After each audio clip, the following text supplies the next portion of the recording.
Listo, entonces yo creo que ya todos me conocen. Mi nombre igual es Rafael Arraut, residente de tercer año en la Universidad Libre Seccional Barranquilla, y pues en el día de hoy soy el residente encargado de exponer la temática de esta noche, que es cirugía control de daños.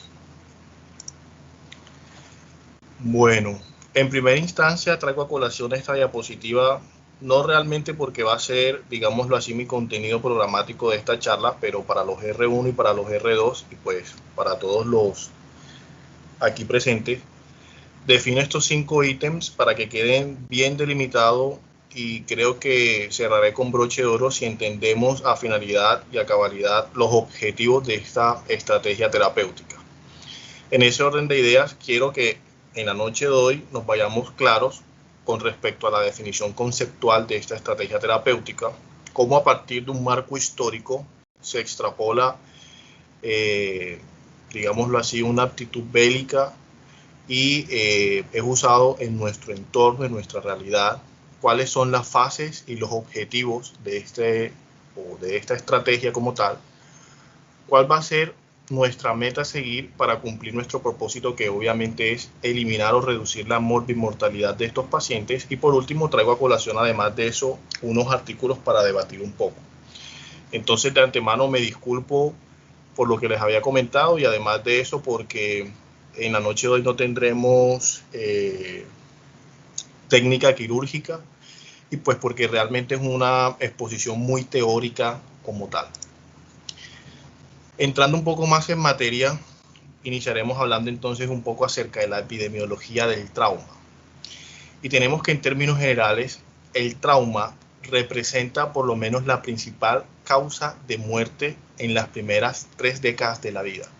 Pero además de eso, por fuera de este grupo etario, representa la tercera causa de mortalidad, solamente precedido por las enfermedades cardiovasculares y además de eso por la patología oncológica. Realmente puede denominarse una pandemia y es un problema de salud pública, por lo menos en nuestro entorno desde la década de los 70. Y para ponerles un solo ejemplo, solamente en Estados Unidos, el CIRS da como dato epidemiológico que se reservan por lo menos 16 billones de dólares para atender a población que ha sufrido o que sufrirá algún evento traumático, de los cuales representa aproximadamente unos 16 millones de personas lesionadas, dentro de los cuales se van a intervenir de forma quirúrgica por lo menos 2 millones de personas al año, de las cuales aproximadamente en este país van a fallecer 150.000 pacientes año.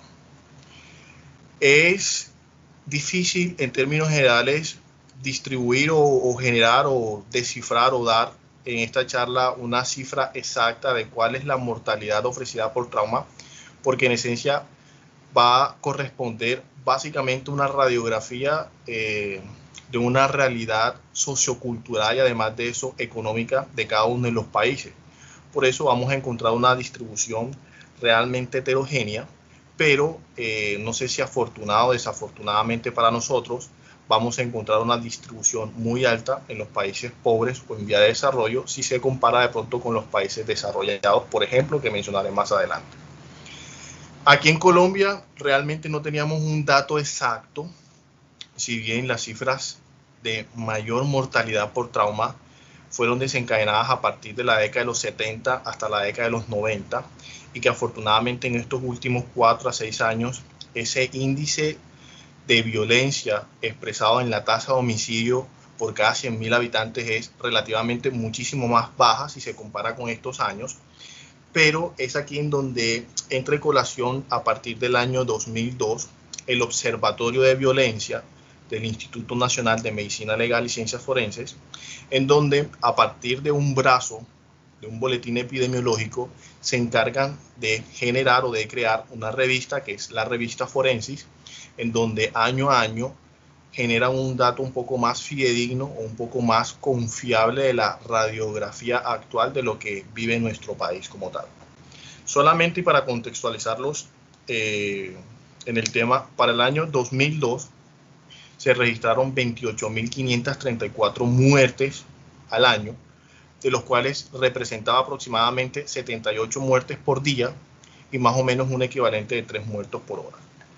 Y esto a nosotros nos genera una distribución según unas variables, en realidad son muchísimas más variables, pero yo he traído estas a colación, que son las que realmente denotan gran importancia en nuestro tema, que son las variables de género, edad, escenario y mecanismo lesivo, que varían mucho si de pronto nosotros las comparamos con el escenario internacional.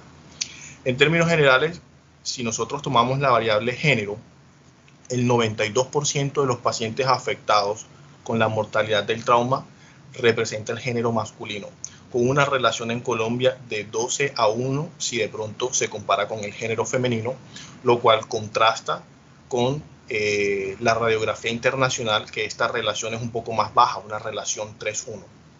Con respecto a la segunda variable, que es la edad, como ya les había mencionado, las mayor o el pico, digámoslo así, de máxima mortalidad son las primeras 3 décadas de la vida según la literatura internacional, pero desafortunadamente en Colombia este pico está corrido un poco más hacia la 4ª y 5ª década de la vida, lo cual, digámoslo así, no contrasta con esa variable, pero en lo que sí hay realmente gran semejanza es que por debajo de los 15 años y por encima de los 60 años, ese pico de mortalidad solamente representa aproximadamente el 3% de los pacientes.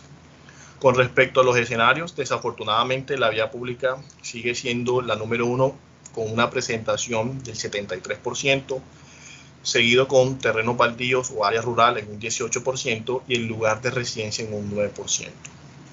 Y por último, el mecanismo lesivo. En nuestro medio, el más predominante sigue siendo el arma de fuego con un 86%, el arma cortopunzante con un 7% y otro tipo de mecanismo el 7%, lo cual realmente no contrasta con la radiografía internacional, ya que generalmente las muertes traumáticas de tipo no intencionada, digámoslo así, vienen siendo a causa de mecanismos cortopunzantes o en su defecto por accidentes de tránsito, aunque en nuestro medio no es tampoco la cifra muy despreciable.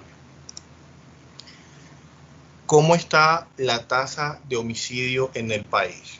Como bien ya les había dicho, estas son cifras que ofrece la revista Forensis para el año pasado, el 2019, en donde a partir de unas variables, se logra medir de forma internacional la tasa de violencia en cada país.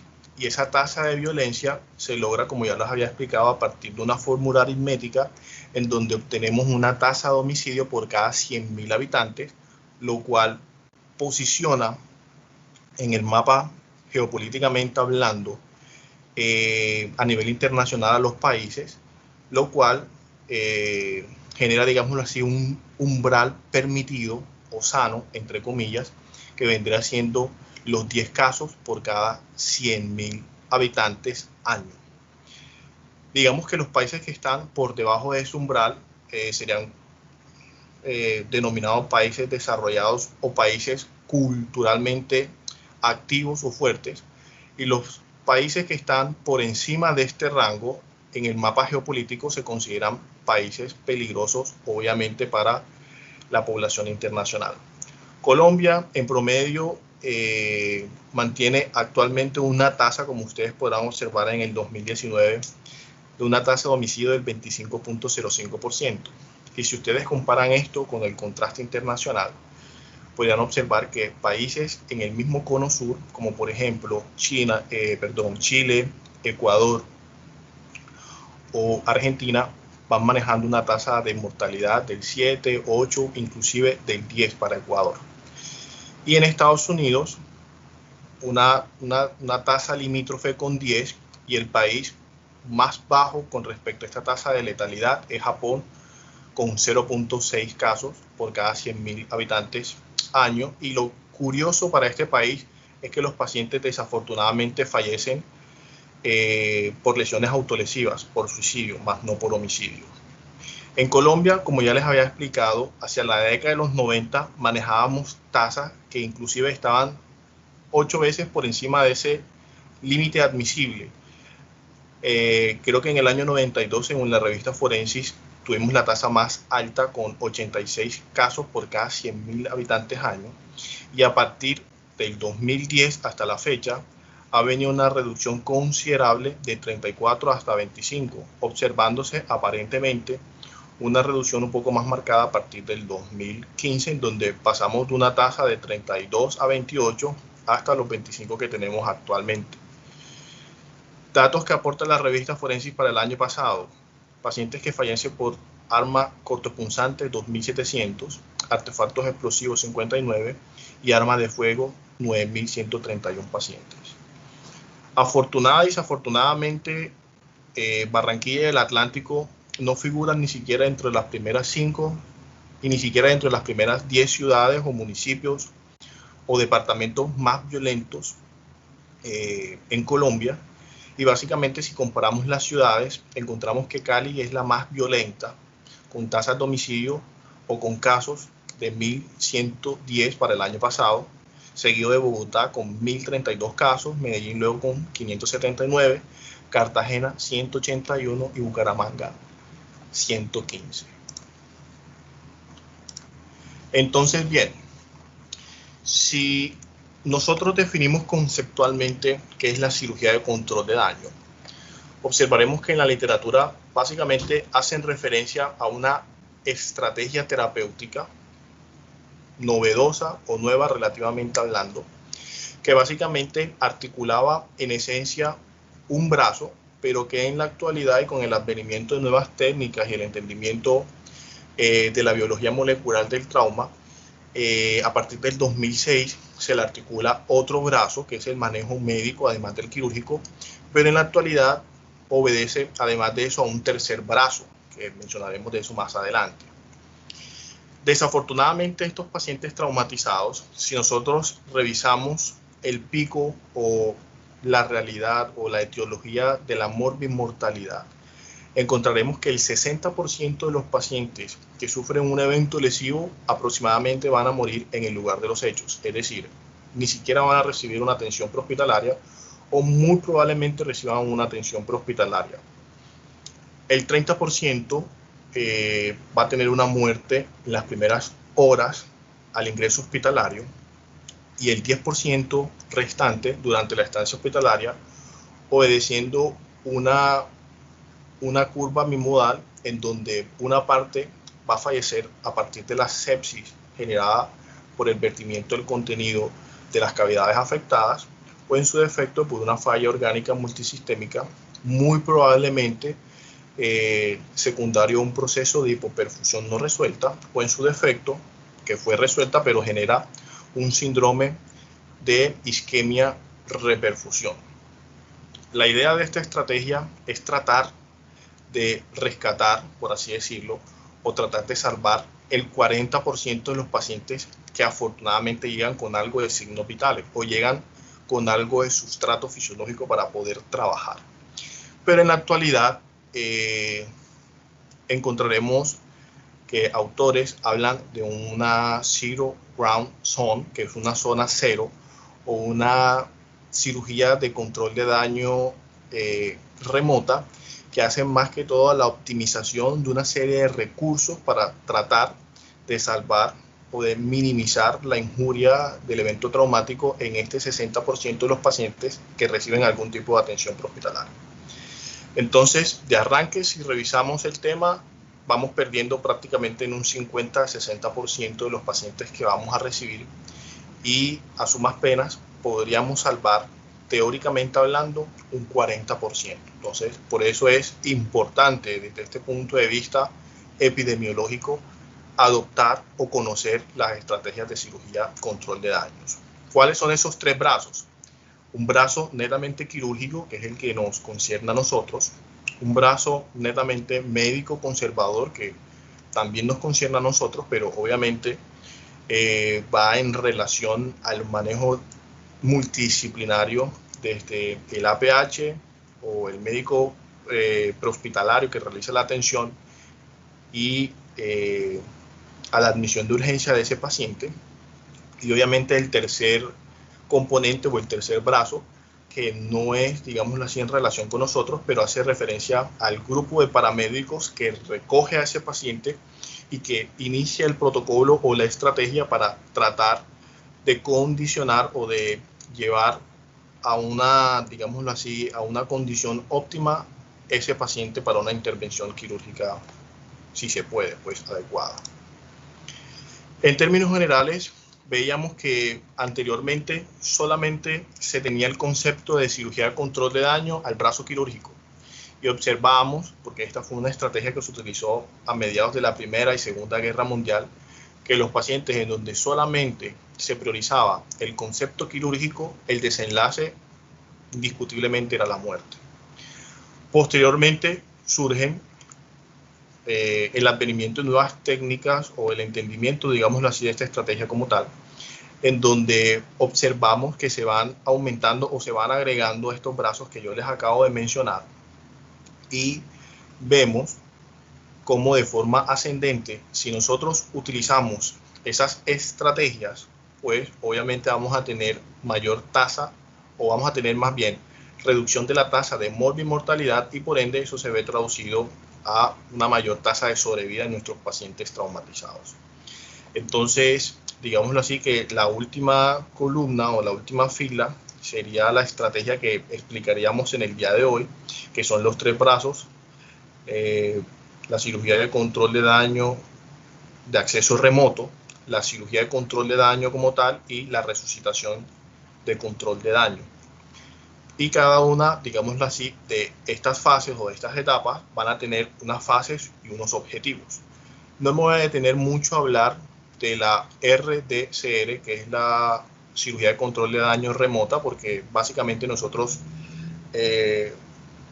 no la vamos a practicar teóricamente hablando, pero para mencionarla y como para no omitirla de esta charla, consiste básicamente en un personal prehospitalario muy bien entrenado, en donde van a seguir a cabo una serie de protocolos o conductas, y lo que van a hacer consiste esencialmente en notificar al equipo quirúrgico o al equipo médico en donde se va a trasladar al paciente y derivarlo a una unidad en primera instancia que esté debidamente entrenada para el manejo de patología quirúrgica por evento lesivo, y además de eso preparar a este equipo para que obviamente no estén con los pantalones abajo como nos pasa a nosotros, por ejemplo en el Hospital General de Barranquilla, y pues obviamente reserven un equipo, un quirófano, una unidad de cuidados intensivos, hemoderivados, una sala híbrida si es que se necesita, para que este paciente al momento de su arribo pues obviamente no se pierda tiempo y pues los recursos de esa institución sean aprovechados al máximo. Eso sería lo ideal. Desafortunadamente en nuestro medio pues no se puede llevar a cabo. Como ustedes podrán observar, en efecto lo lleva el primo, Juanchito, el amigo pandillero, o muy probablemente sí lo lleva una unidad externa, una PH o una ambulancia, pero el manejo remoto que se le da al paciente traumatizado es pobre o deficiente. Y eso en teoría es igual o peor que no hacerle nada al paciente. Entonces eso ya tiene evidencia. Digamos que el entrenamiento inicia desde ese personal, y si no hacemos nada pues seguiremos teniendo puntos adversos o puntos en contra para llevar a este paciente a un estado óptimo para la intervención quirúrgica como tal. Entonces, bien, ¿cómo surge esto? A partir de 1940, la Navada estadounidense se da cuenta de una estrategia mediante la cual se puede ganar un poco la guerra. Y es que ellos, en efecto, los navíos que sufrían algún tipo de daño, no continuaban per se en la guerra, y además de eso, disfuncionales, no iban a ser arriesgados como lo hacían otros navíos de otros países para ser hundidos, sino que estos, al contrario, adoptan una estrategia en donde regresan a un puerto solamente para reparar, digámoslo así, a un puerto terciario, no primario, para reparar solamente lo estrictamente necesario para que ese mismo navío pueda llegar a un puerto primario y pueda ser reparado de forma total o consecuente a lo que realmente necesita ese navío. En ese mismo orden de ideas, la Armada de Estados Unidos construye otros barcos reparadores o en su defecto adecua unos puertos secundarios o terciarios en donde básicamente iban a garantizar el reparo de estructuras muy vitales que van a permitir que ese navío siga navegando. Lo único que se reparaba era el motor y estructuras para no permitir que el barco se hundiera. Una vez se lograba, digámoslo así, este punto, ese barco iba nuevamente a un puerto primario en donde se iban a terminar de reparar todas las lesiones que había sufrido ese navío durante la guerra, pero además de eso se iba a acondicionar y se iba a aprovisionar de más elementos bélicos para nuevamente volver a combate. Digamos que esa estrategia, durante un estudio observacional, los médicos a partir de la Primera y Segunda Guerra Mundial toman esa decisión y comienzan a ponerla en práctica. Es entonces cuando Stone y colaboradores, hacia mediados de 1983, intentan hacer una intervención quirúrgica similar. Un paciente traumatizado en trauma militar, con, si mal no estoy, una lesión hepática severa, y ellos lo único que hacen es una laparotomía, control para hacer hemostasia, empaquetamiento y en un segundo tiempo quirúrgico realizan, una vez el paciente tiene mejor condición fisiológica, las reparaciones terminales, hacen este estudio y, digámoslo así, hacen como el advenimiento o hacen el conocimiento de esta nueva técnica innovadora para aquel entonces. Rotondo y colaboradores, hacia mediados de 1990, digámoslo así, terminan de pulir esas técnicas que ya habían recolectado y pues comienzan a introducir como tal este término y comienza a ser popularizado ampliamente a nivel internacional. En términos generales, estos tres pasos que yo les acabo de decir, teóricamente hablando, serían las tres fases que nosotros le vamos a generar a nuestro paciente. Pero obviamente no todo paciente traumatizado o a no todo paciente le vamos a hacer una cirugía de control de daño. O sea, es ahí en donde, digámoslo así, quiero que en esta charla quede claro cuál va a ser nuestra población target o nuestra población, digámoslo así, muestra para realizar este tipo de intervención como tal. Entonces, ¿por qué adoptamos esta estrategia y a quién deberíamos practicar la cirugía de control de daño? En primera instancia, son pacientes que, hablando teóricamente, van en muy malas condiciones generales y que básicamente se encuentran en triada de la muerte. Entonces, esos pacientes que están en triada de la muerte, conceptualmente hablando, deberían ser los más beneficiarios o deberían ser los candidatos para practicar esta cirugía. Con esto hago colación que no todo paciente que sufre un evento traumático no está en triada de la muerte y no todo paciente que ha sufrido una lesión, digámoslo así, se le va a hacer una cirugía de control de daño. Hay pacientes que, por citar un ejemplo, sufren una evisceración por un elemento cortopunzante y pues obviamente nosotros podemos demorarnos 1 hora y media, 2 horas, 3 horas haciéndole todo el proceso quirúrgico, pero obviamente tendríamos que individualizar caso por caso y muy probablemente ese paciente, si se lleva a cabo las estrategias prequirúrgicas y es llevado a tiempo a un servicio de urgencia, pues muy probablemente tendrá condición o tendrá capacidad fisiológica para soportar la injuria quirúrgica como tal. Traigo esto a colación porque muchas veces hablamos de la triada de la muerte, que ya no es una triada como tal, sino un cuadrilátero de la muerte, incluyendo un cuarto elemento que es la hipocalcemia, que no he traído acá como para no generar tanta discordia, pero hablamos a diario de la triada de la muerte, hipotermia, acidosis, hipoglopatía, pero desafortunadamente ni siquiera en el campo quirúrgico sabemos cómo se traduce eso de forma objetiva. Cuando hablamos fehacientemente que un paciente está hipotérmico, acidótico o coagulopático. Y muchas veces nosotros, inclusive en nuestra residencia o en nuestra formación académica, ni siquiera objetivizamos estas tres variables. Y por ende, muchas veces se nos podrán escapar pacientes que están en triada de la muerte y como consecuencia tendremos mayores tasas de morbimortalidad. Entonces, quiero que se guarden digámoslo así, estas tres variables, porque más adelante voy a explicar en una tablita cómo nosotros podemos objetivamente cuantificar que un paciente está en triada de la muerte. Pero en términos generales, ¿quiénes se beneficiarán o cuál será nuestra población target para aplicar una cirugía de control de daño? Primero, tal vez más importante, pacientes que están en triada de la muerte, como ya lo habíamos mencionado, pacientes que categóricamente tienen un índice de shock mayor a 1.8. El índice de shock es un índice que se toma a partir de dos variables, frecuencia cardíaca, y la dividimos por la presión arterial sistólica. Hablamos que un paciente fidedignamente está bien perfundido cuando tiene, digámoslo así, esta variable entre 0.4 y 0.6 o menor a 0.8.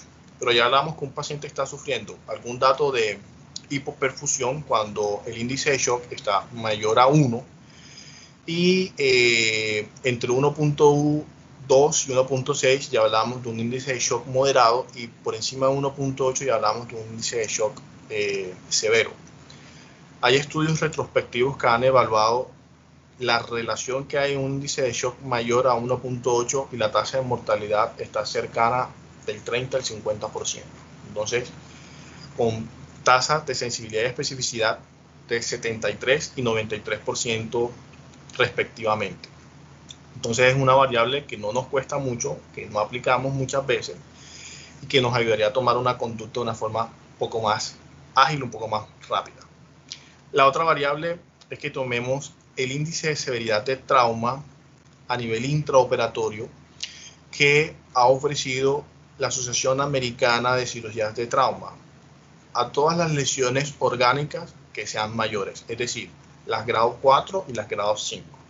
Si tenemos un paciente con una lesión hepática grado 4, grado 5, por poner un ejemplo, y así el paciente esté hemodinámicamente estable, esté con signo de playa positivo, esté con la hemoglobina en 30, por citar un ejemplo, es un paciente que indiscutiblemente se beneficia, esté como esté, de una cirugía de control de daño. Y la otra es el score del índice masivo de transfusión de sangre, el MTS, el Massive Transfusion Score, mayor a 2 puntos, que básicamente tiene 4 variables.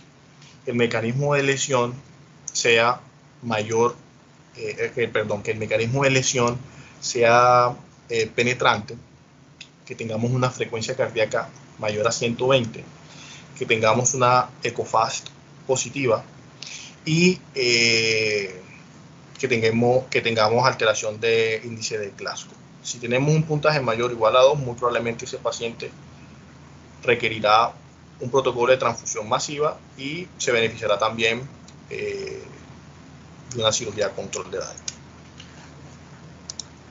Pues bien, ¿cómo nosotros evaluamos fisiológicamente y de forma objetiva que tenemos un paciente en triada de las muertes? Todos hablamos de hipotermia, acidosis y coagulopatía. Pero eso, ¿cómo se traduce en español? Entonces, para los R1 y para los R2, cuando les pregunte eso en ronda, acidosis, fácil. Si tomamos esta variable, tener como eje de referencia un pH menor a 7.2 con un déficit de base mayor a 15 milimol por litro si es un paciente menor a 55 años, o mayor a 6 si es un paciente mayor a 55 años, o si tenemos un lactato sérico mayor a 5 miligramos sobre decilitro, teniendo como eje de referencia que el corte para hablar de hipoperfusión es mayor a 2. Coagulopatía, que tengamos un INR mayor a 1.5, o en su defecto, si nosotros aplicamos una técnica por elastografía, que nosotros no hacemos eso desafortunadamente en Barranquilla, y menos en nuestro hospital de base, que es el Hospital General de Barranquilla, tengamos un porcentaje, un porcentaje de tiempo de factor activado menor al 50%, evaluando la elastografía. Y con respecto al eje de la temperatura, que tengamos una temperatura corporal menor a 35 grados centígrados. Aquí hago la salvedad que hay muchos textos que esta variable es ampliamente debatida, entendiéndose como hipotermia menor a 36, y la clasifican en 3 grandes grupos: leve, moderada y severa. La leve va de 36 a 32 grados centígrados, la moderada va de 32 a 28 grados centígrados y la severa menor a 28 grados centígrados.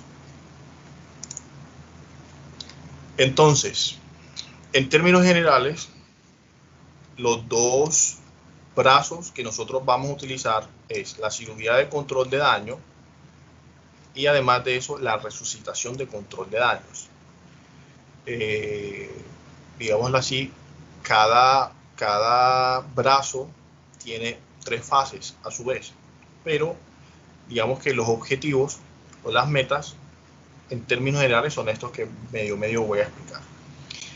En la cirugía de control de daño, bueno, esto en términos generales también va de forma sinérgica, integrada. No es que vamos a ir haciendo una y después la otra, o esta va primero y luego esta, no. Todo eso se va haciendo de una forma mancomunada, conjunta, que realmente no se debe notar lo que estamos haciendo, ¿sí? Y en efecto, la realización de una con la otra no debe postergar o no debe impedir la realización de la una. Entonces, prácticamente voy a hablar de forma separada, pero en la práctica esto se hace de forma conjunta, ¿sí? La cirugía de control de daño es una cirugía realmente abreviada. Es una cirugía que, si ustedes revisan la literatura, muchos de los textos hacen referencia a que debe ser una cirugía por un personal entrenado y que no debe durar más de 45 minutos. Ahora bien, ellos hacen una aclaración. La cirugía, teóricamente hablando, debe durar no menos de 60 minutos.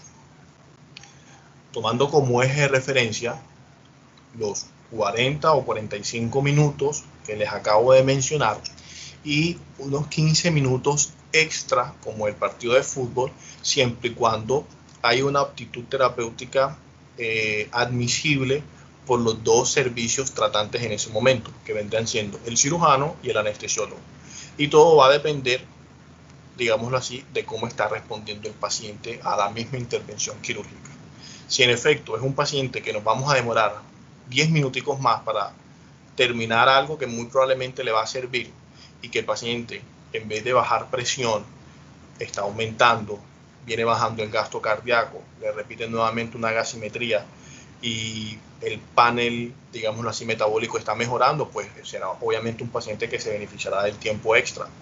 Pero si por lo contrario es un paciente que en vez de mejorar está empeorando, muy probablemente va a ser un paciente que no se va a beneficiar de esos 20 o 15 minutos extra. Lo ideal es que tengamos, como muy bien lo dice la literatura, un ayudante o en su defecto un auxiliar de enfermería rotadora que nos cuantifique cada 10 minutos para nosotros tener unos puntos checkpoints y que nos notifique una vez hayamos finalizado los 40 o los 45 minutos que vamos a tomar como eje de base, y pues ya nosotros tomaremos la decisión si al final vamos a emplear o no los otros 15 o 20 minutos adicionales. Hay otros artículos que simplemente hacen referencia que la cirugía de control de daño original como estrategia como tal dura 60 minutos, sino que yo les acabo de explicar. Y hay otros artículos que hacen referencia a que la cirugía como tal debe durar 90 minutos, pero esto sí es un poco más debatible, un poco más álgico, porque toman como eje de referencia muchas variables que realmente en nuestro medio nosotros no tenemos. Como ya les había mencionado, la cirugía de control de daño tiene 3 objetivos que voy a explicar más adelante, pero en términos generales sería realizar la cirugía abreviada, ese es el primer tiempo. El segundo sería llevar a ese mismo paciente a una unidad de cuidados intensivos para recuperar su condición o su reserva fisiológica. Y el tercer objetivo o la tercera fase sería, una vez ese paciente se le ha restaurado su condición fisiológica, pues irá a un segundo, un tercero, un cuarto, un quinto acto quirúrgico para hacer una reparación definitiva y pues así terminar lo que realmente está lesionado como tal. Con respecto a la resucitación de control de daño, pues también tiene 3 objetivos que están más adelante, pero son básicamente estas, que siguen siendo un poco debatidas, pero hoy por hoy se entienden un poco mejor y que básicamente constan de 3 cosas. Un control hemostático, que generalmente se puede hacer de forma externa o medicamentosa, farmacológica, una reposición hídrica, o más bien hídrica no, volumétrica. Y aquí pues hago, digámoslo así, referencia a si utilizamos líquidos endovenosos o una estrategia transfusional. Y por último, pues las medidas de soporte que le aplicamos a todos los pacientes politraumatizados, pues la gastroprotección, la analgesia, el uso temprano y profiláctico de antibiótico-terapia, el requerimiento de intubación orotraqueal para proteger la vía aérea, todas las medidas que proporciona la ATLS que ya nosotros como médicos generales pues conocemos, sabemos.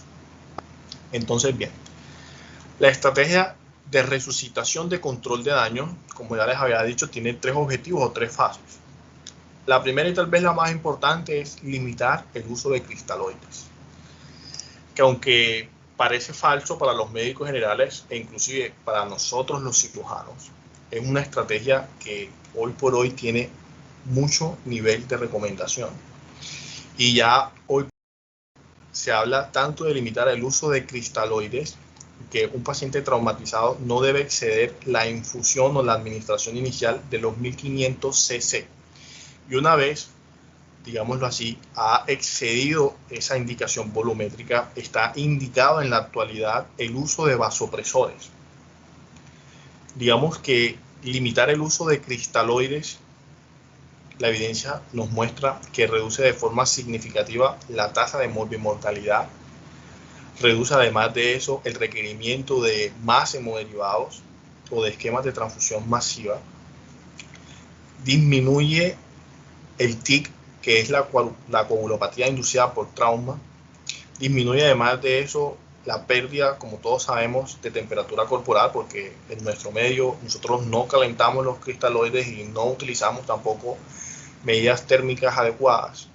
Disminuye, digámoslo así, también el riesgo de que nuestros pacientes hagan edema intersticial a nivel intestinal, y eso pues obviamente nos va a reducir el índice o la tasa de que estos pacientes hagan datos de hipertensión intraabdominal. Administrar hemoderivados de forma balanceada, pues ya hay estudios como el PRONT, que han demostrado cuál es la relación óptima y cuál es la reducción o cuál es la tasa significativa de sobrevida a las 24 y a los 30 días de estos pacientes que reciben hemoderivados de forma balanceada. Y cuando hablamos de hemoderivados de forma balanceada, hago referencia a que estos pacientes no deben recibir solamente sangre, que es lo que generalmente hacemos en nuestro medio. Estos pacientes, dependiendo del estudio que ustedes revisen, pueden recibir el PRONT o el PRONT, que es un esquema 2-1-1 o 1-1-1, o en su defecto, sangre fresca, completa, entera. Los estudios también han demostrado que estos pacientes van a requerir muy probablemente menos uso de cristaloides, van a disminuir de forma considerable la tasa del TIC, que es la coagulopatía inducida por trauma, van a disminuir la tasa de estancia hospitalaria, la tasa de mortalidad y la tasa de complicaciones asociadas al acto quirúrgico. Y en términos generales podemos observar en esta tabla comparativa cuál es el porcentaje en incremento de los diferentes componentes constituyentes de la sangre que muy probablemente va a requerir ese paciente. Si nosotros utilizamos un esquema hemodiderivado balanceado que incluye una unidad de plasma, un pool de plaquetas y una unidad de glóbulos rojos, observaremos que el hematocrito por lo menos va a aumentar hasta un 29%, mientras que con la sangre completa 38%. El conteo de plaquetas que ofrece va de 80.000 a 90.000, mientras que con sangre completa va de 150.000 a 250.000. La actividad del factor activo de coagulación aumenta hasta un 65%, mientras que con la sangre completa aumenta hasta un 100%.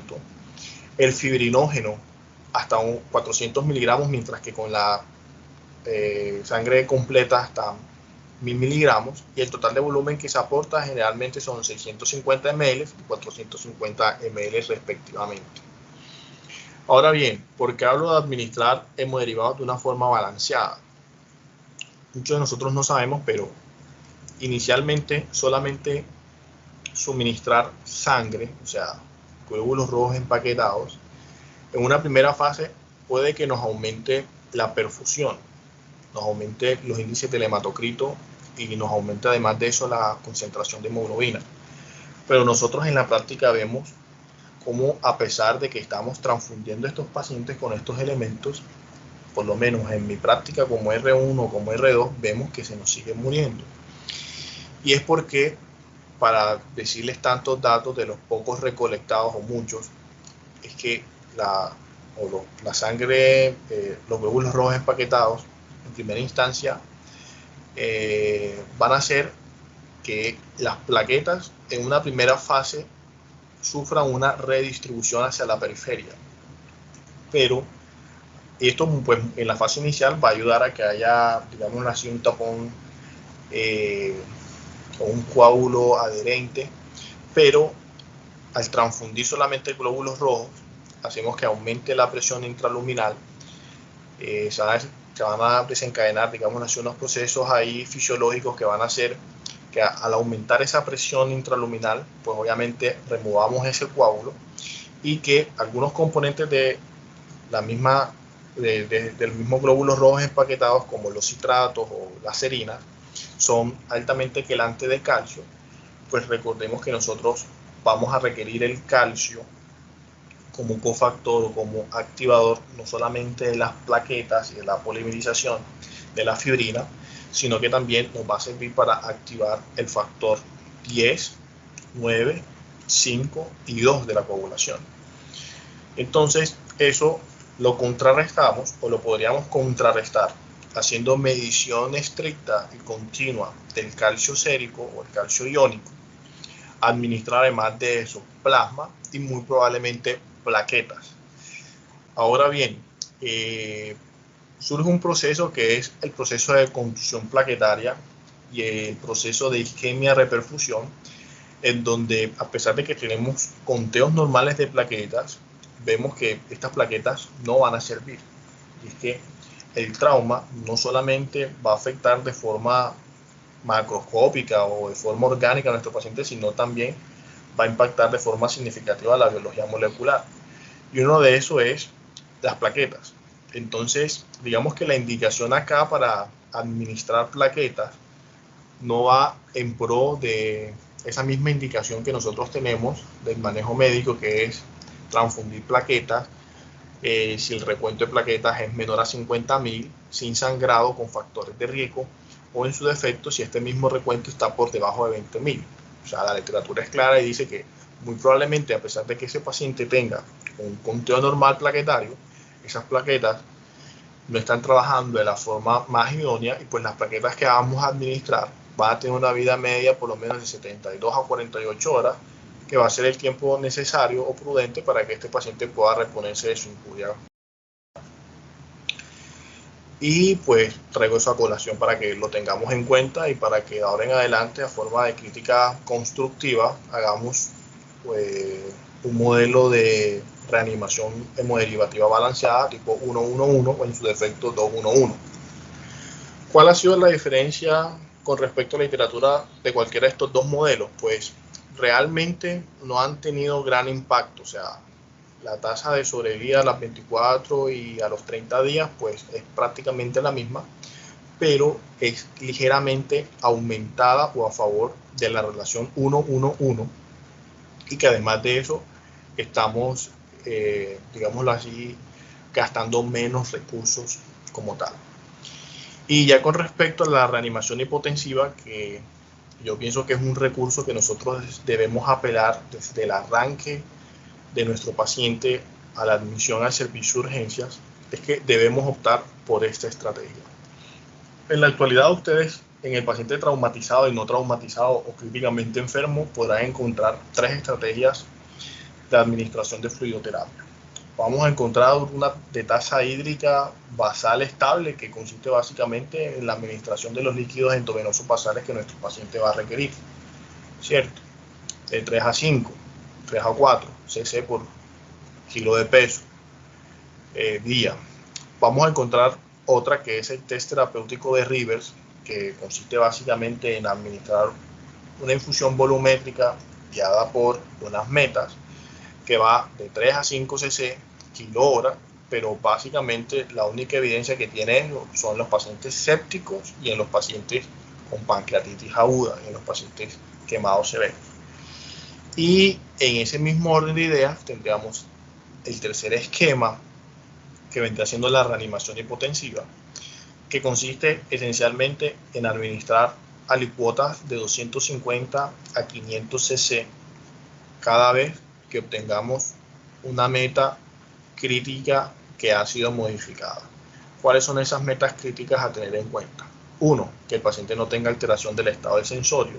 Entonces, si el paciente tiene alteración del estado del sensorio, se gana su alicuota.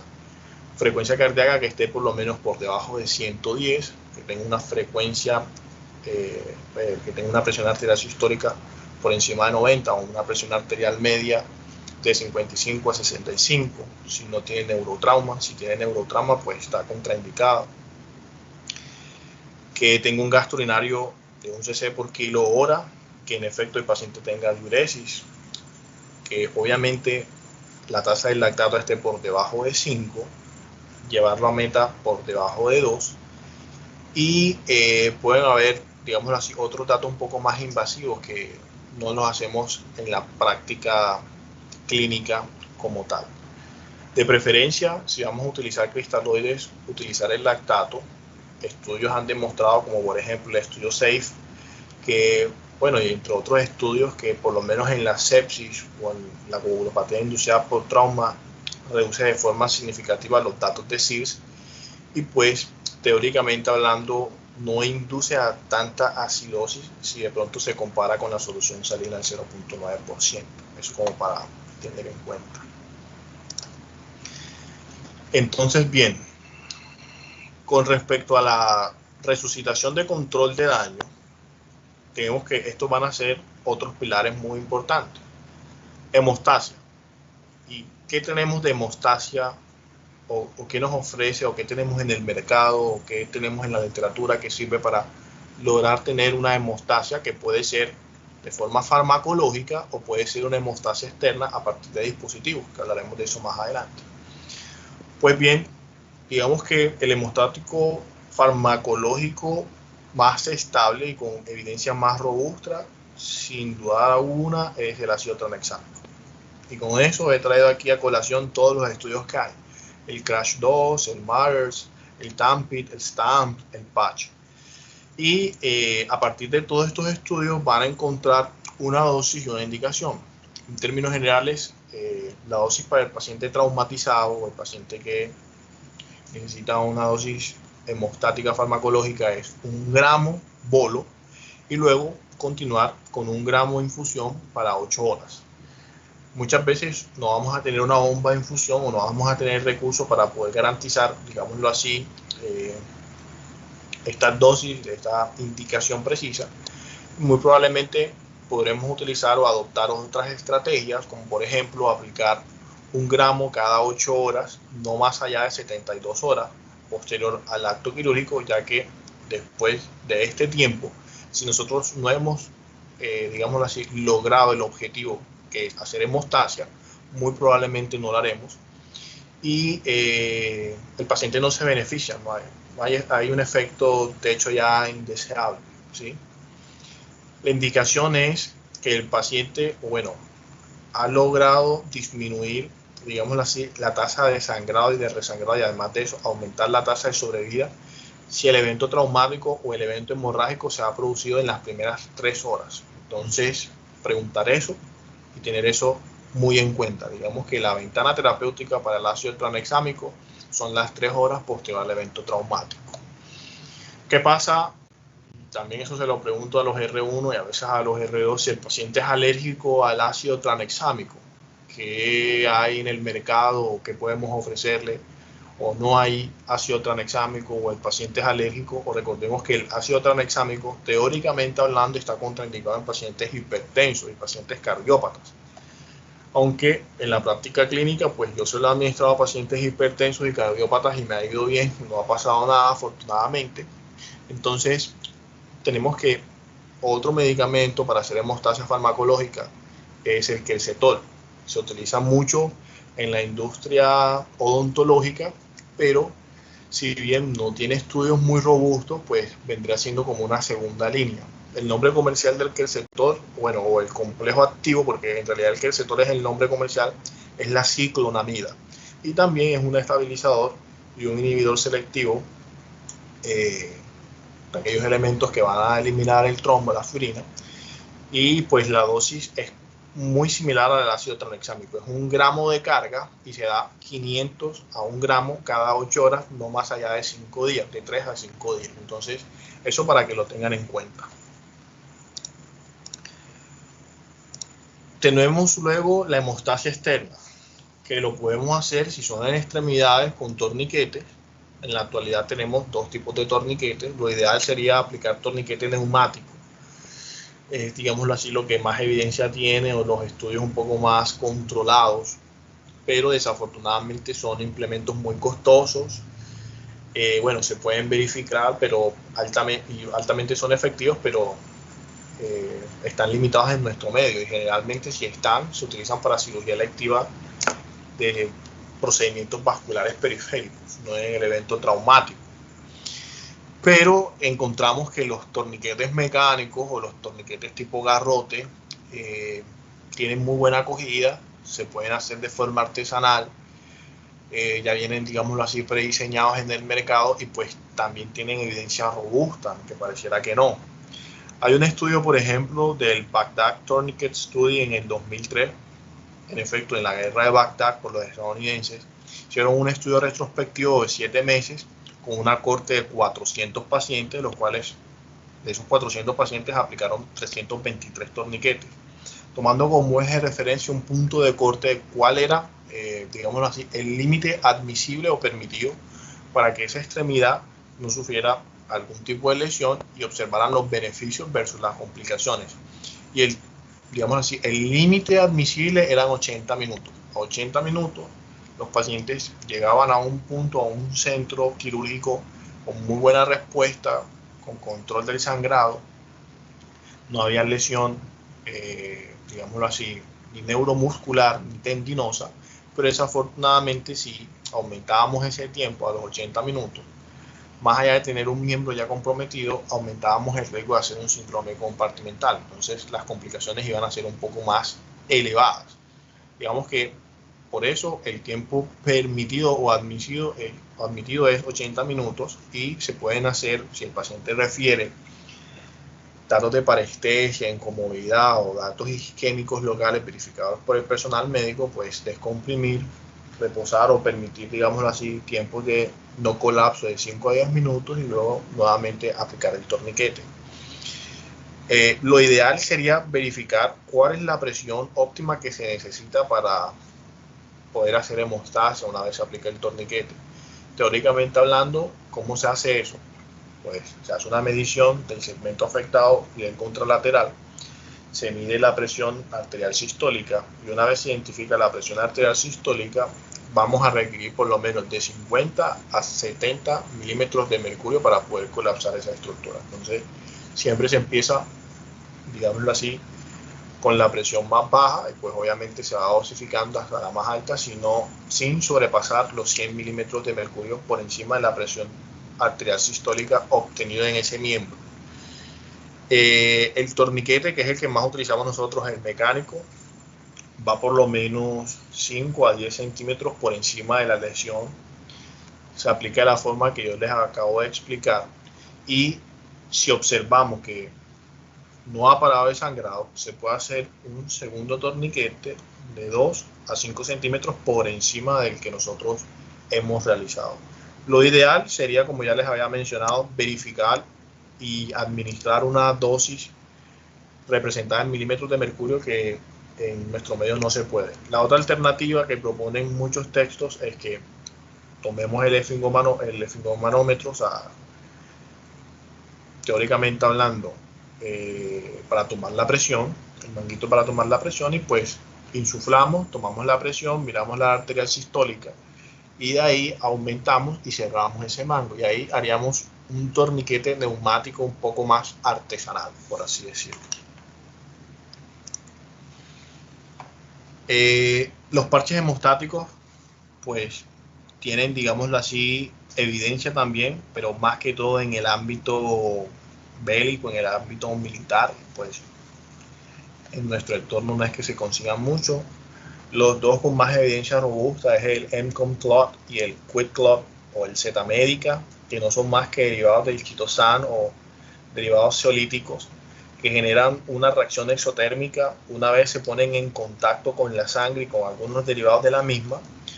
Y esto lo que hacen es que generan una espuma que además de eso tiene muy probablemente derivados porcinos o equinos que van a complementar la cascada hemostática a nivel local de esa zona injuriada.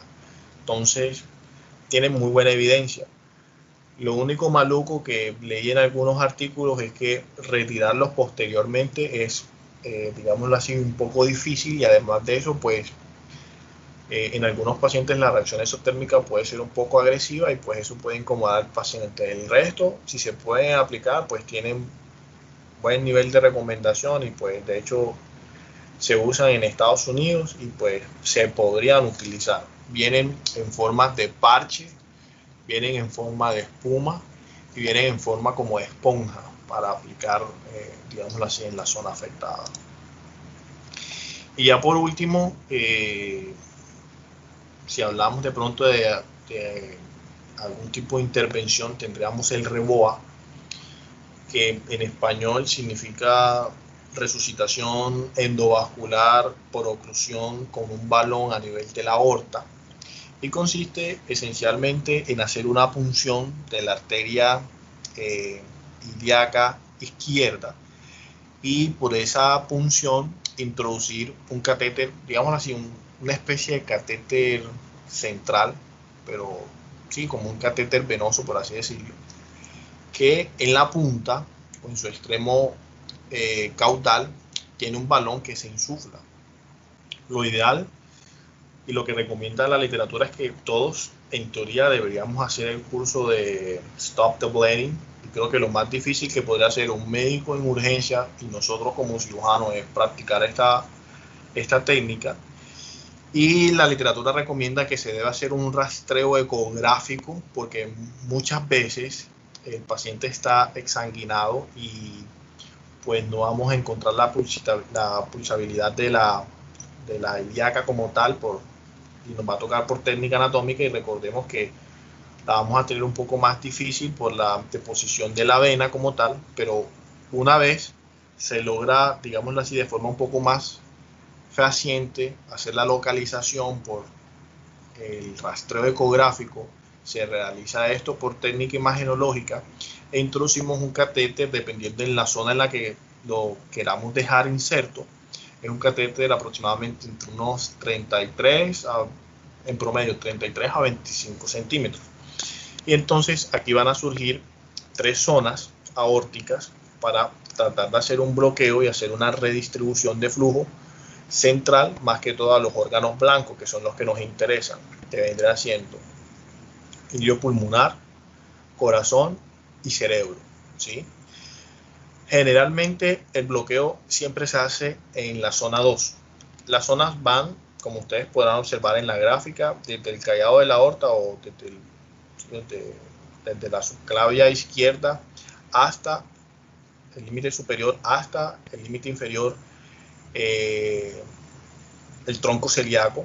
La zona 2 va desde el tronco celíaco hasta las arterias renales y la zona 3 va desde las arterias renales hasta la bifurcación de la aorta como tal. Entonces, generalmente se utiliza en pacientes con un grado o un shock hipovolémico grado 3 o grado 4 y que prioritariamente la lesión sea abdominal o de miembro inferior o pélvica, aunque revisando la literatura, como todos sabemos, no es que tenga internacionalmente y de forma,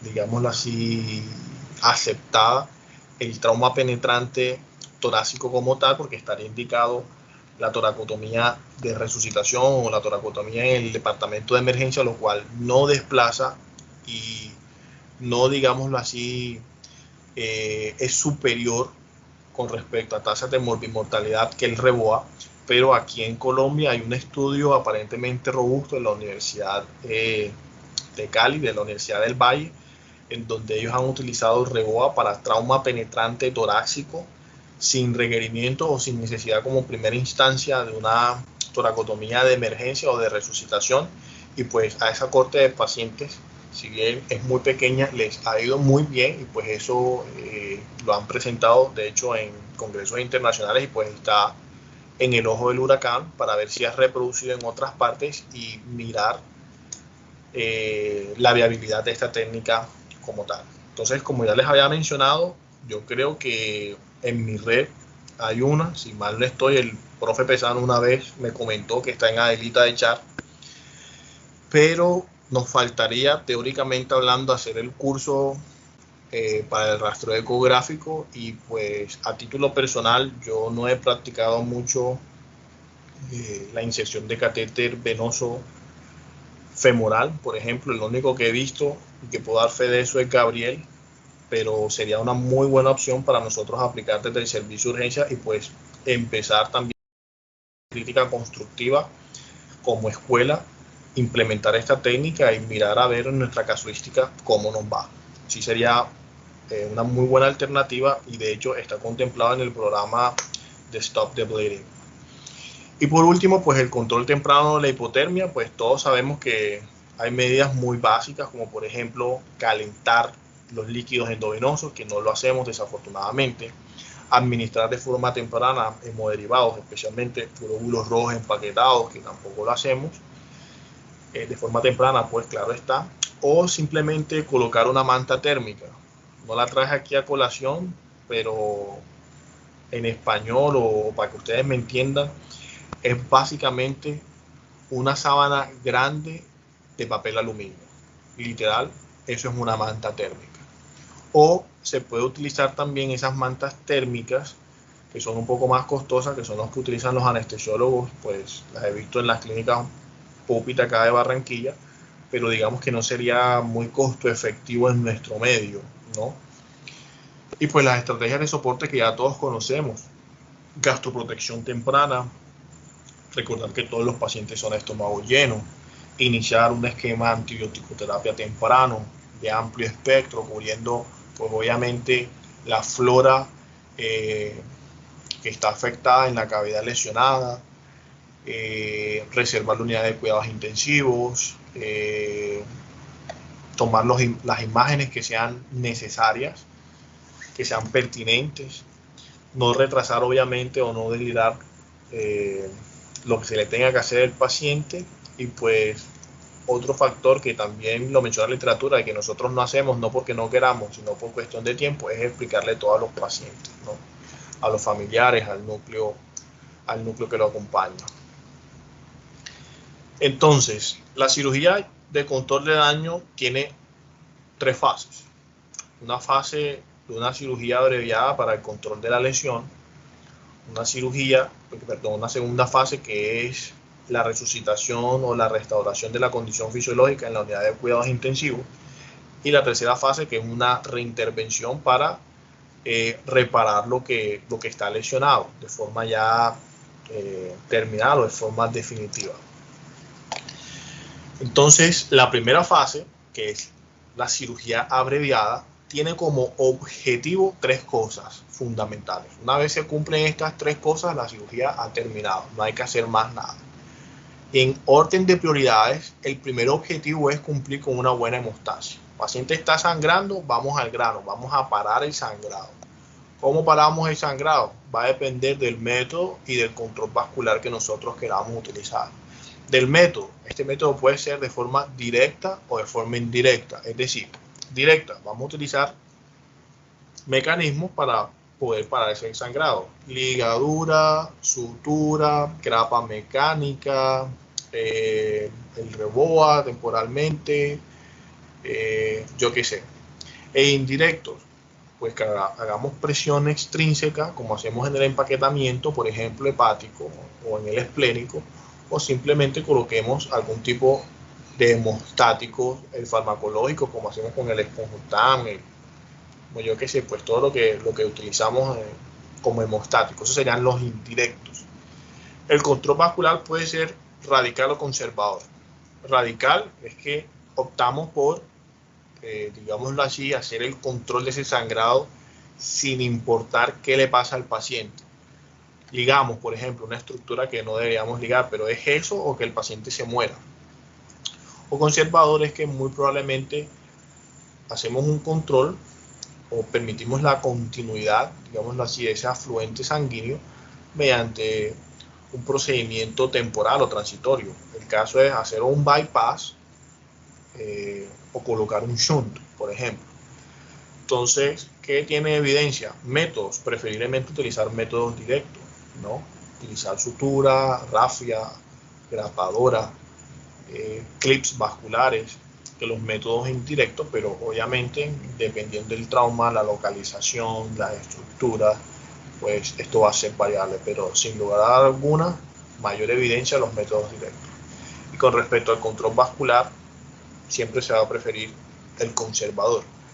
Preferir hacer un shunt, un bypass, con prótesis o sin prótesis.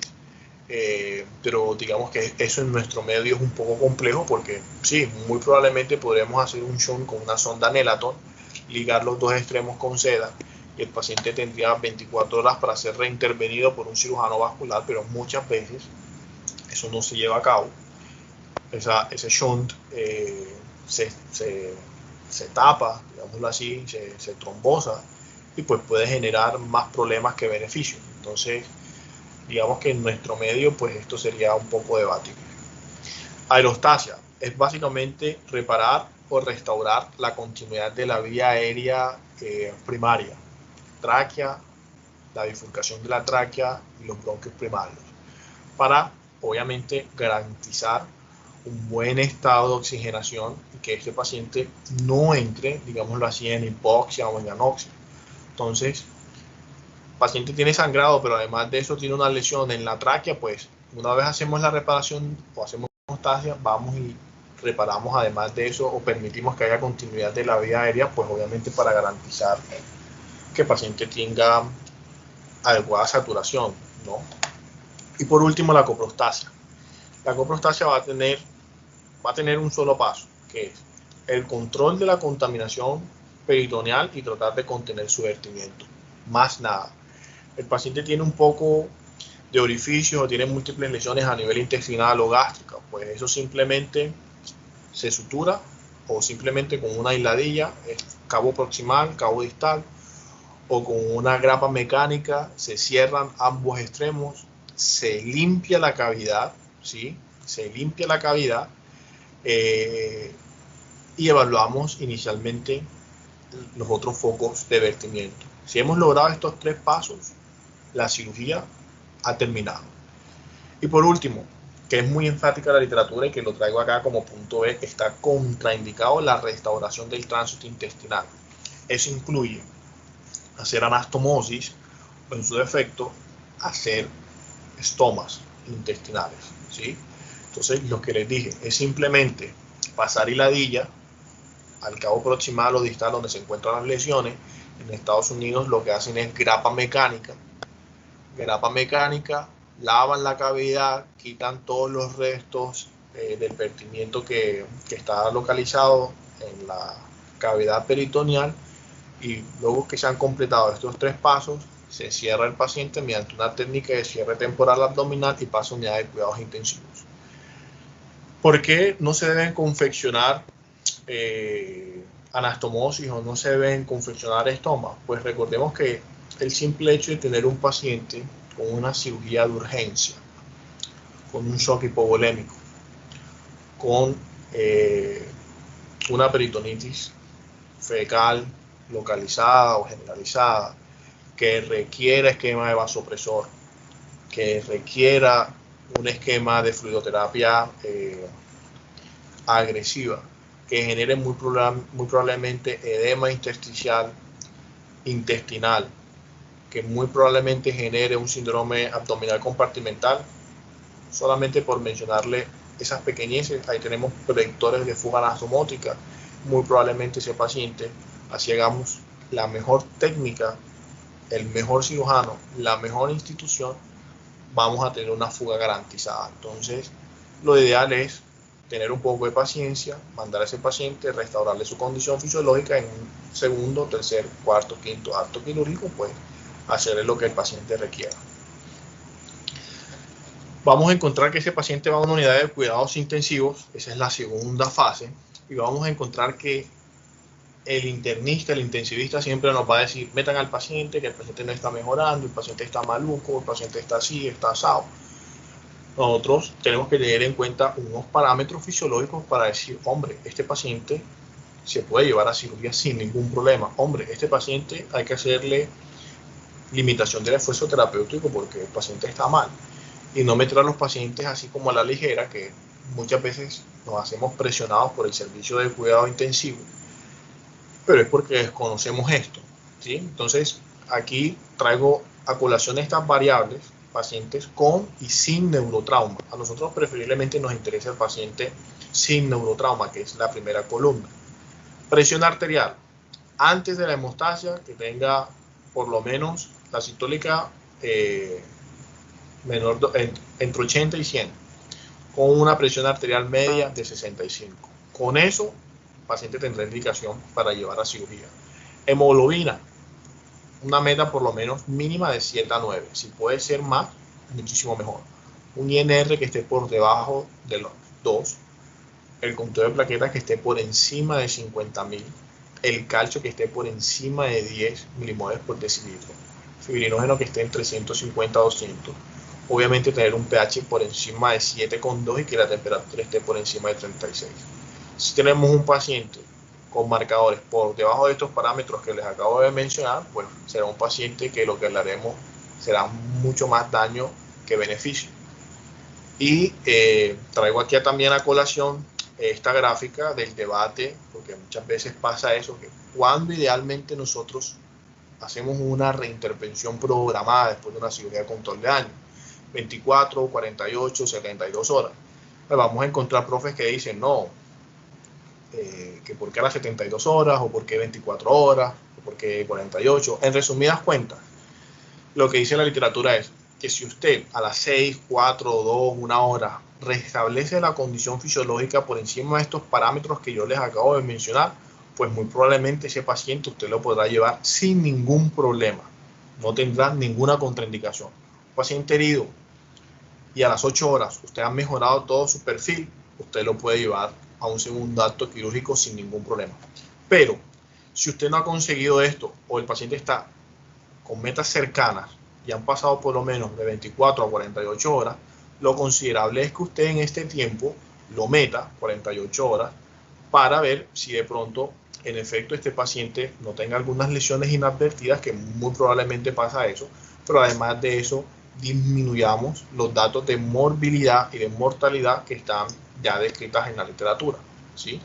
Entonces, conclusión, lo que les dije, y tener, digámoslo así, como eje de referencia 48 horas para reintervenir nuevamente en nuestro paciente. Ahora bien, ha surgido un término actual que es relaparotomía a demanda o relaparotomía programada. ¿Cuál es la diferencia que también podrán encontrar en la literatura? Es que la laparotomía programada es un paciente que se deja con un TAC, es decir, con una técnica de cierre temporal abdominal y, como su nombre lo dice, cierto tiempo o de forma programada y de forma controlada se realiza su procedimiento quirúrgico, y la a demanda es que usted cierra al paciente y si el paciente necesita 5, 20, 30, 40, 50 relaparotomías, usted vuelve y lo abre. Debatido, yo creo que tengo un artículo más adelante, pero digamos que en cuestión de trauma ambos están peleando de forma muy pareja. Entonces, bien, ¿qué dice la guía de la Sociedad de Cirugía de Trauma Americana para el control de daño en pacientes severamente traumatizados? Este fue un consenso a partir de múltiples metaanálisis que hace un panel de expertos el 3 de enero del 2017, que de hecho tiene aún vigencia y que se realiza en el marco del Congreso Anual que se realizó en aquella época en Filadelfia, Pensilvania. Entonces, ellos toman como eje de referencia un panel de expertos de nueve grupos de cirujanos o de grupos quirúrgicos, digámoslo así, del este. Y esos 9 panelistas toman 4 preguntas pico, basados en metaanálisis, una revisión bien exhausta que hacen ellos, y ponen su posición a favor o en contra y toman esas medidas si son positivas o si son desfavorables a la utilización o no de estos métodos o, digámoslo así, de estas estrategias que yo les puedo mencionar. La primera pregunta pico es si en un paciente severamente traumatizado utilizaríamos en el protocolo de resucitación, de cirugía de control de daño y de transfusión masiva o no los productos que ya yo les acabo de mencionar. Si se, digámoslo así, si se compara los productos totales versus los productos segmentados. Pues la respuesta aquí a favor es que idealmente los productos totales con respecto a los productos segmentados para una estrategia de protocolo de transfusión. Y si vamos a utilizar los productos segmentados, preferiblemente utilizar el esquema PROMPT, que es 1-1-1, con un nivel de evidencia pues muy alto, muy sólido, y que ellos en efecto casi todos recomiendan usar. Si no se puede, como es en nuestro caso, pues utilizaríamos el protocolo 1-1-1. La segunda pregunta pico es que si en un paciente severamente traumatizado, ¿cómo le va a mejorar al paciente para reducir, digámoslo así, la mortalidad con respecto a los productos utilizados en sangre? Si el esquema alto o si el esquema bajo de plasma, plaqueta, glóbulos rojos en relación 1-1-2 versus 1-1-1. Y pues lo que ya les había mencionado a lo largo de la charla, obviamente el esquema PROMPT es el que mejor evidencia tiene y pues ellos recomiendan utilizar el 1-1-1 sin dudar alguna. En los pacientes severamente traumatizados, ¿tiene algún nivel de recomendación o en la evidencia utilizar el factor 7A recombinado, sí o no, en conjunto del esquema de resucitación? Definitivamente no tiene evidencia, no sirve de nada. El paciente le administrado o los estudios que hay de administración de corte de este factor, pues la tasa de mortalidad con respecto, bueno, la mortalidad con respecto al placebo es igual. Entonces, realmente lo que se gasta es plata, el paciente no se beneficia, ellos no recomiendan la administración del factor 7A recombinado, que de hecho está en algunas guías. Y por último, la pregunta pico 4 es si se utiliza o no en un paciente severamente afectado del uso de ácido tranexámico, que sin duda sí tiene evidencia científica y pues ya lo he respaldado a lo largo de la charla. Ahora, ¿qué, digámoslo así, qué técnica o, bueno, esto es un artículo que habla más que todo del rol del abdomen abierto, es decir, de las técnicas de cierre temporal abdominal para los pacientes que no han sufrido trauma, ¿sí? Es un consenso que realiza la Sociedad Mundial de Cirugía de Emergencia y pues trae a colación, digámoslo así, su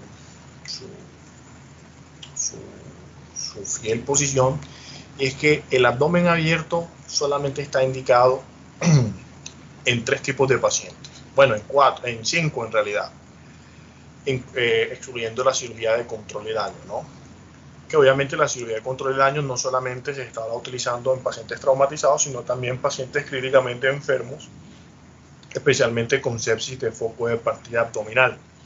Pero teóricamente hablando, las 3 indicaciones serían la peritonitis fecalopurulenta generalizado, y así usted haga el control de, así usted haga la mejor limpieza, pero no logra hacer un control, está contraindicado hacer una laparotomía a demanda. Tiene que dejar el abdomen abierto. Las emergencias vasculares, que esto incluye la isquemia mesentérica y además de eso el aneurisma de aorta abdominal roto, debe dejarse abierto. Y obviamente la pancreatitis aguda, componente grave, pero que está generando síndrome de hipertensión abdominal. El otro, pues sin duda alguna, es la cirugía de control de daño, y el otro, pues que ya conocemos, es el síndrome de hipertensión abdominal. Esas serían realmente las 5 indicaciones para dejar un abdomen abierto. Ahora, ¿cuál sería la mejor técnica o la indicación para dejar, o la técnica para utilizar un abdomen abierto? Y sin duda alguna, con un nivel de recomendación 1B son los dispositivos que ejercen una presión negativa. Es decir, los sistemas BAC en los pacientes con o sin trauma que requieren dejar abdomen abierto, sin duda alguna, tienen muy buena evidencia, a los pacientes le va bien. Y en este artículo, ojalá lo lean, se cae, digámoslo así, ese mito que había de que el sistema BAC genera más fístulas en las anastomosis, en fin, que genera fístulas, que un poco de locura. Entonces este artículo trae una muy buena casuística que evidencia que todo lo contrario, los pacientes le van muchísimo mejor. Obviamente hay que saber dosificar la presión y pone además de eso que solamente las técnicas diferentes a la presión abdominal con presión negativa, como por ejemplo el parche de Patch o la bolsa de Bogotá, solamente estarán indicadas si y solo si no se cuenta en la institución, digámoslo así, con los dispositivos de presión negativa. De lo contrario, si usted tiene presión negativa, al paciente le va muchísimo mejor y le va a hacer un favor administrándose. Ahora, esos mismos dispositivos de presión negativa, los pacientes se benefician o no con los esquemas que tienen instilación de fluido, pues realmente eso no tiene evidencia, y pues digámoslo así, esto deja muy mal parado a los que teníamos. De pronto yo por lo menos tenía la convención de que los dispositivos con instilación de fluidos eran superiores a las técnicas negativas, y pues este artículo ilusiona que no es así, no parece ser así, que al contrario, a los pacientes les va muchísimo peor. Pero bueno, habría que revisar un poco más la literatura. Y pues lo que ya les había dicho, preferiblemente, a término o a título personal, una pelea, no una pelea, pero sí era como un debate sano que siempre tenía con el profe San Juanelo. Entonces el DR1, DR2 me regañaba, pues como ustedes podrán ver, el paciente se opera una vez las condiciones así lo permitan, pero no se debe operar más allá de las 48 horas, esté como esté el paciente, preferiblemente, o por lo menos llevarlo a esas metas, pues obviamente para tener un poco más de sustrato fisiológico con una recomendación 1C, y preferiblemente cerrar lo más rápido posible la fascia. Ellos hacen referencia no irse más allá de un abdomen abierto por 5 días, porque después de 5 días hay tasas de mayor pérdida del domicilio, retracción de la fascia, etcétera, etcétera, etcétera, etcétera. Y pues las condiciones que ya les había explicado anteriormente para cerrar un paciente que ya lo hemos mencionado en la charla. Y pues ya por último, dejarles esta frase que leí, de tanta locura que leí, y pues espero les haya gustado la charla, y no sé si tienen preguntas, dudas, inquietudes.